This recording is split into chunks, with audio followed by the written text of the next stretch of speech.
Nous réfléchissons à l'avenir de ce merveilleux label et je vois que vous êtes absolument sur la même longueur d'onde que le Conseil national. Mais il ne pouvait en être autrement.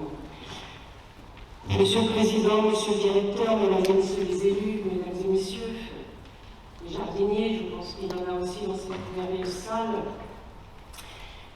je suis vraiment heureuse et ravie d'être ici. Il y a trop longtemps que le CNBBF, en ma personne en tout cas, n'a pas été physiquement auprès de vous, qui faites un travail exceptionnel.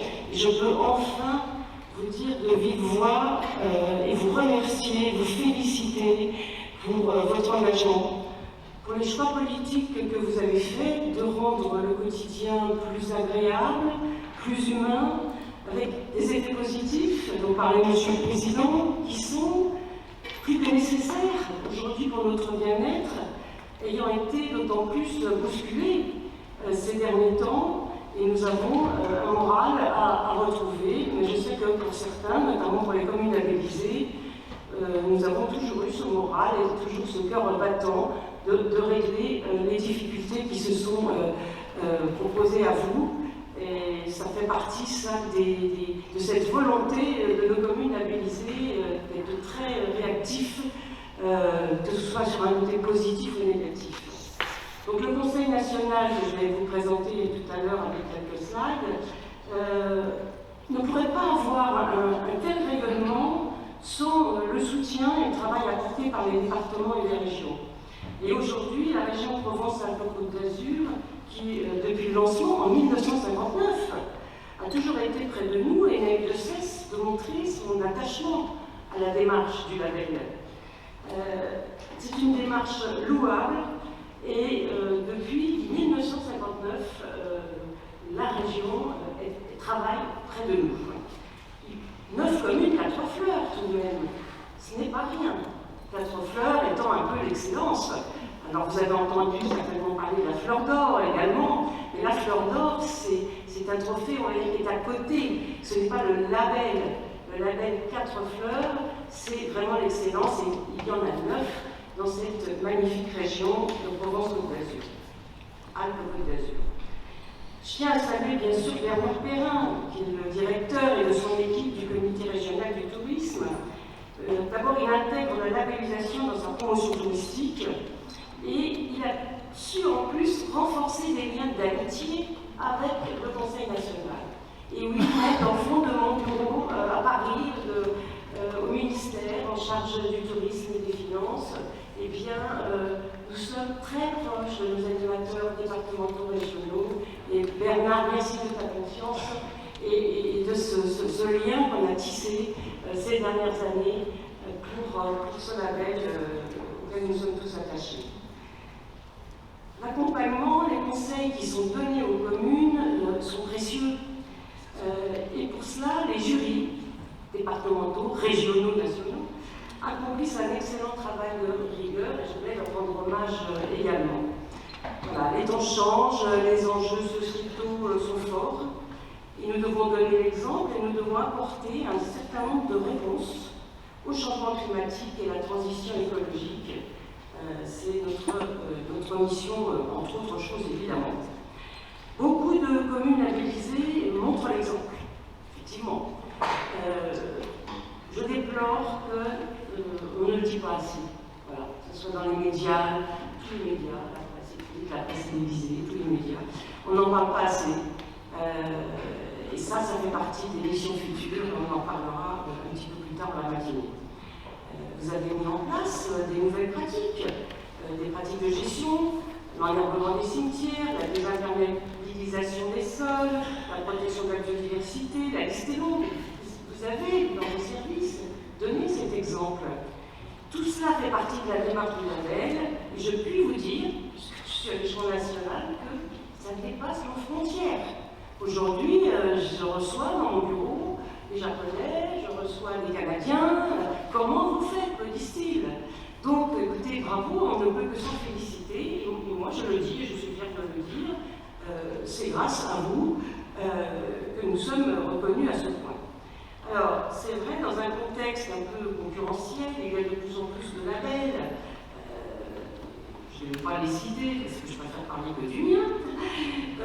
Mais Village-Fleury, comme disait M. le Président, se doit de rester la référence de notre élégante terre de France, qui est vraiment sublime.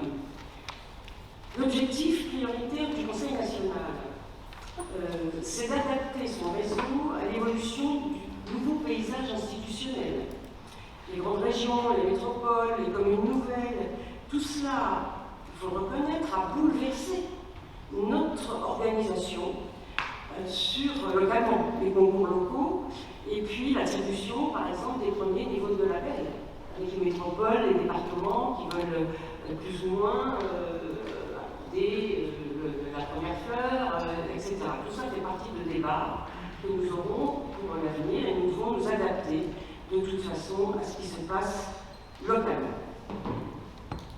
Tout comme les critères, qui ont bien sûr évolué, puisque nous sommes maintenant dans la qualité de vie, on ne se limite plus au fleurissement comme il y a quelques décennies, et la communication a donc été multipliée pour vous, pour que vous puissiez d'une certaine façon et de la meilleure des façons communiquer sur ce que vous faites. Et pour cela, vous avez accès sur notre site internet, vous avez une page à vous qui est réservée, et nous en parlerons un petit peu plus tard dans la matinée, quand je vais vous présenter ce que nous faisons en matière de communication. C'est un peu la faiblesse de tous, dans toutes les régions et même au niveau national. C'est très important, nous sommes dans une ère de communication ultra rapide et in fine, on ne voit plus rien passer. Et là, nous avons un gros chantier à faire ensemble, avec les régions, avec vous, et ce que nous avons commencé à faire. Alors, cette fameuse communication est si compliquée, il en sera question lors de nos assises nationales. Vous avez tous reçu, je l'espère, si ça a bien fonctionné, une invitation pour vous rendre aux assises nationales à Meaux. C'est la première fois que ces assises ont lieu tous les 2 ans, ont lieu en Île-de-France, qui est aussi une très belle région. Le 31 mars, le 1er avril prochain, et nous allons donc parler de cette communication. Et nous allons également, nous avons demandé à Ipsos de mener une enquête, comme l'a fait pendant sa Côte d'Azur, une enquête nationale cette fois-ci, avec des questions pour le grand public, pour les collectivités locales, pour les professionnels du tourisme et pour les professionnels du paysage. On va essayer d'oublier personne, toutes les filières, si je puis dire, sont concernées. Donc vous voyez aujourd'hui, encore plus qu'hier, le cadre de vie, les fleurs, les espaces verts, ludiques, bucoliques, sont un véritable drôme que vous offrez aux habitants. Il faut éloigner la solitude. Et pour cela, vous avez créé des lieux conviviaux et beaux. La beauté est un baume important. C'est ce choix nécessaire que vous avez apporté, que vous avez choisi de consacrer un budget, parfois participatif, pour apporter plus de nature en vie, pour le bien-être de tous et bien sûr éloigner cette fameuse solitude. C'est très important. Enfin, vous êtes les villes et villages. Je vous remercie de cette attention et je vais vous présenter, je vais essayer de garder mes 15 minutes, parce qu'on en parlerait tellement longtemps de ce label. Je vais donc vous présenter nos actions avec quelques slides.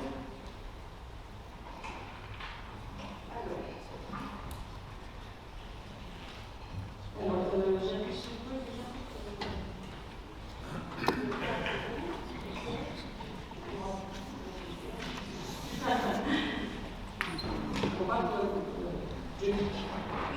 Ok. Voilà. Alors, qui sommes-nous? Alors, pour mémoire, le premier concours a été lancé par le ministre des Droits publics, du transport, tourisme, du territoire. Et c'est comme aujourd'hui encore, 61 ans après,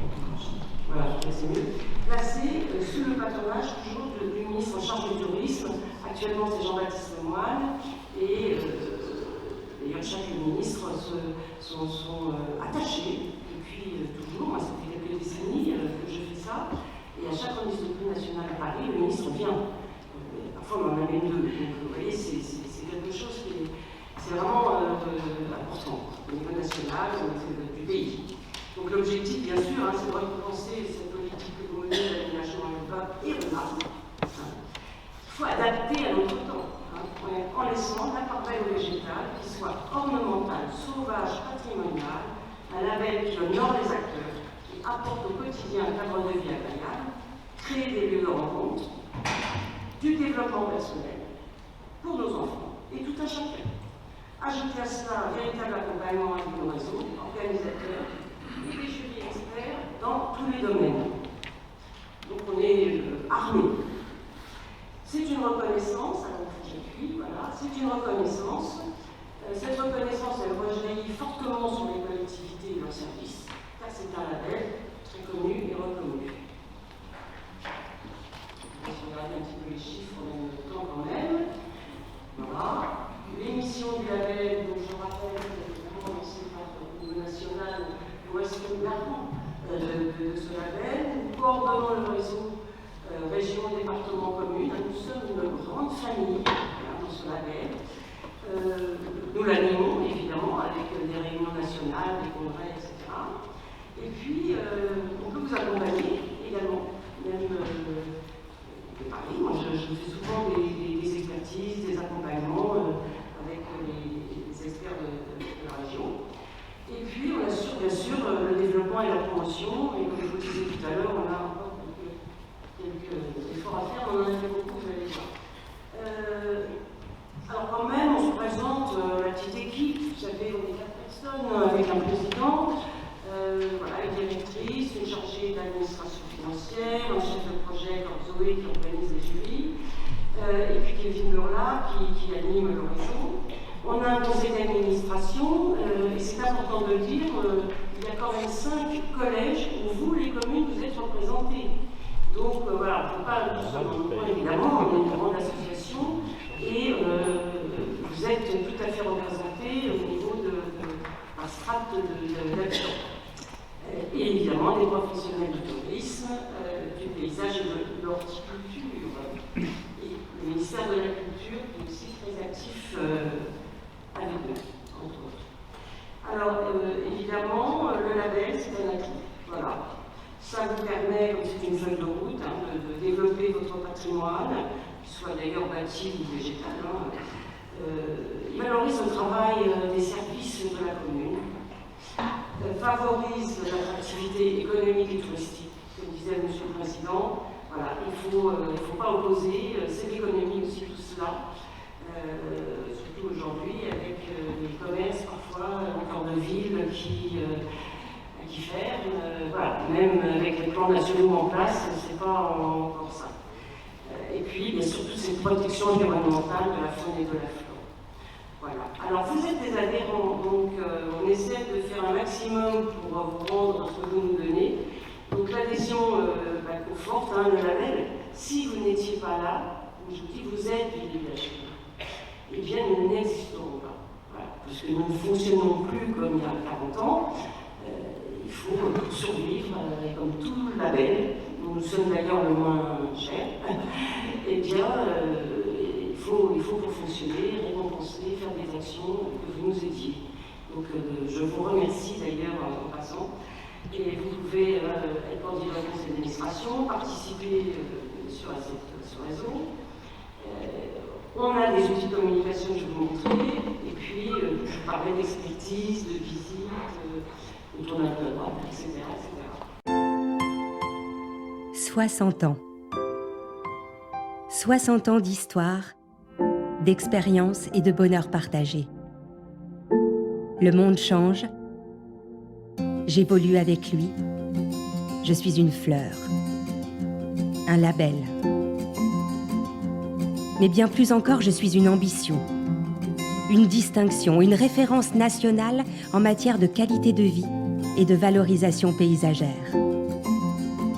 Ville, village, territoire de France. J'ai plaisir à vous séduire et à être convoité par vous. mais je suis exigeante. Pour me cueillir et me conserver en brin ou en bouquet, il vous faut adhérer à mes valeurs, répondre à mes critères d'évaluation et rester fidèle à vos engagements. J'aime vous voir vous métamorphoser sans renoncer à votre authenticité. Vous embellir, voir fleurir en vous un cadre de vie harmonieux et attrayant par des aménagements propices au bien-être de tous. J'aime votre créativité et rêver en vos espaces paysagers. J'admire votre respect de la biodiversité, votre gestion vertueuse, différenciée et raisonnée. Je suis à vos côtés pour vous conseiller, vous aider à renforcer votre attractivité, valoriser votre patrimoine, améliorer votre image et l'accueil de vos visiteurs, resserrer les liens entre vos habitants, favoriser l'activité économique, touristique et la vie commerçante. Depuis 60 ans, je m'épanouis dans ce riche terreau, composé d'un réseau exceptionnel d'hommes et de femmes, toujours prêts à se mobiliser et à se réinventer. Ensemble, gagnons le pari de la qualité de vie et de l'attractivité de nos territoires.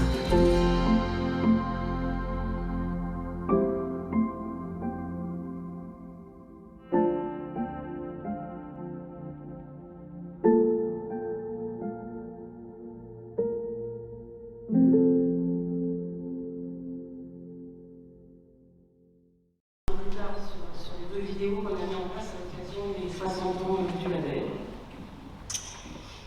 Alors nous nous reposons, alors donc je vais reprendre le fil. Alors évidemment on a des documents officiels, on travaille dessus, donc je vous rappelle simplement qu'il existe un règlement national, vous y avez accès évidemment sur le site. Donc ça c'est très important de s'appuyer sur un document officiel, puisque toute action, le règlement nous aide beaucoup. Ensuite, la grille d'évaluation. Voilà. Je vais vous montrer un certain nombre de documents qui sont à disposition.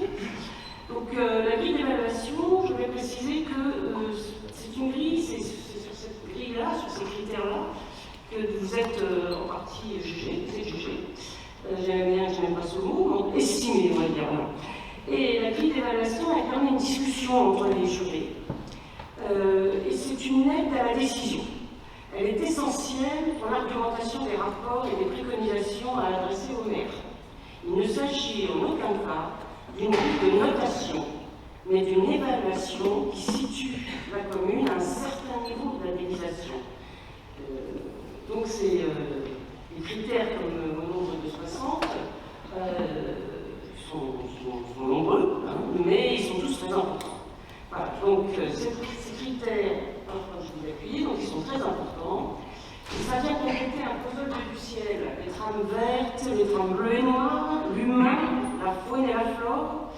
Et puis on a rajouté l'handicap, le patrimoine bâti, la pédagogie, le bien-être. Et puis l'an passé, j'ai fait rajouter les îlots, les actions contre le réchauffement climatique.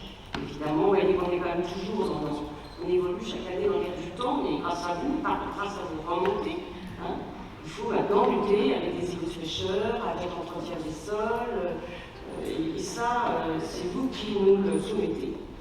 Et donc, je ne voudrais pas non plus multiplier trop de critères, parce qu'après, c'est la machine infernale. C'est une feuille de route, c'est ça qui est important pour vous. C'est une feuille de route et qui vous aide à évaluer dans votre démarche. Alors évidemment, on ne fait pas ça tout seul, hein. On est très entouré de super experts. Donc le film, alors celui-là on ne le verra pas parce qu'il est plus long, mais c'est un film justement qui parle des critères sur le même ton que celui que nous venons de voir.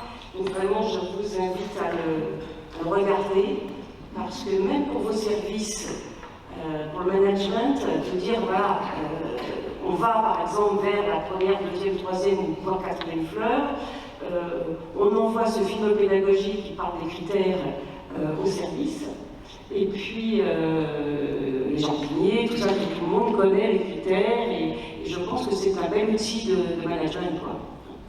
Voilà, donc on parle un petit peu quand même du jury national rapidement. C'est une organisation qui est reprise en fait par les régions et les départements. On essaie de travailler tous de la même façon, avec pour notre part au niveau national 24 équipes de 4 personnes qui tournent. Donc on a avancé un peu, on va tourner au printemps un peu, et puis ça se termine pour nous le 31 juillet. Tout le monde quand même sur toute la France, hein. C'est un autre niveau que Provence, bien sûr, mais la région est grande. Il y a beaucoup aussi de kilomètres à faire pour vos équipes, voilà. Et c'est assez titanesque. Mais je vais vous dire, quoi que ça coûte humainement ou budgétairement, c'est inestimable ces jurys, parce que nous venons vous voir, nous sommes sur place, nous discutons avec nous, c'est un label qui est unique en ce sens. Voilà. Et ça, c'est une grande famille qui se retrouve, et cette notion est assez unique dans l'histoire des labels. Aujourd'hui, ils sont pas attention, mais c'est meilleur. Alors, je continue pour, voilà, donc j'essaie de rester dans les temps, hein, je rassure. Il faudra un petit peu accélérer. Alors, très bien, parce que tu vois, d'abord, c'est la passion, ça. Allez, alors on accélère. Là, j'ai senti que c'était. Voilà. Donc, évidemment, les experts qui composent les jurys. Nous nous reposons sur une charte, parce qu'il faut de la déontologie, il faut du respect, il faut veiller à la bonne compréhension des critères, etc. Et donc, les présidents de jury et les membres du jury ont une personnalité, une responsabilité. Voilà. Alors, la visite, c'est important pour vous. Donc, il faut s'assurer de bien présenter la commune. Enfin, je pense qu'au niveau d'organisation régionale, c'est comme national. Hein. Il y a un certain nombre de recommandations pour recevoir le jury, faire un itinéraire voilà, qui soit adapté, etc. C'est pas évident. Hein. Alors, je passe vite. Ok, très bien, ok. J'ai passé les 15 minutes déjà. Donc, allez, hop, on passe les logos. Le panneau que je vous invite à mettre sur les villes. Et là, très important, donc, le site internet. Donc, il faut absolument y aller. C'est des outils de communication que nous avons mis en place. On parlait de communication tout à l'heure. Je pense que les communes n'y vont pas suffisamment, donc je vous invite à y aller. Vous allez découvrir pas mal de choses. Il faut utiliser nos réseaux sociaux qui sont vus par plus d'1 million de personnes. C'est quand même pas négligeable. Voilà, donc on a une newsletter aussi que vous recevez par mail, tout le temps pendant l'année. Ensuite, là c'est pareil, kit de communication. Alors un kit qu'on a mis depuis 2 ans en place. On a des affiches pour vous que vous pouvez personnaliser et ou laisser tel quel. Voilà, tout ça c'est fait pour vous. C'est gracieux, hein. Voilà, vous nous demandez. Vous avez des affiches ici, la vie est douce. Des kakémonos que vous pouvez utiliser lors de vos réunions ou petites manifestations concours de maisons fleuries, etc. À distribuer, des cartes postales. Également, ce sont des objets qui sont faciles à donner aux habitants. Des régions, donc là, pareil, sur les réseaux sociaux, les posts-réseaux sociaux, vous avez aussi accès à tout cela. Les fameuses vidéos, on en a parlé tout à l'heure, donc je n'y reviens pas. Je vais vite, hein, Bernard. La plaquette d'information, vous l'avez à l'accueil. Voilà. Vous avez l'album numéro 3, peut-être Eric nous en parlera, Eric Croisard, puisque ça a été fait avec les éditions du Lyonnais. Et puis il y a le guide des communes pour vous aider également. Et vous voyez, j'arrive à la fin, j'ai rattrapé le coup. Merci de votre attention et je répondrai à toutes vos questions évidemment dans la journée. J'ai été un peu longue, excusez-moi, mais encore je me suis